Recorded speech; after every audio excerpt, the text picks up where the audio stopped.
ძველ თბილისში საფეხმავლო ტურის მანიშნებლები მონტაჟდება. პროექტის მიზანია ახალ ტურისტულ მარშრუტებზე სპეციალური მანიშნებლების განთავსება, რომელიც დედაქალაქის სტუმრებს საშუალებას მისცემს ქალაქის ღირსშესანიშნაობები მაქსიმალურად მოკლე დროში დაათვალიერონ.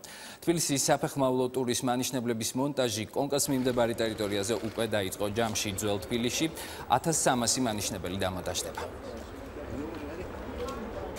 თბილისში იქნება საფეხმავლო მარშრუტი ტურისტებისათვის.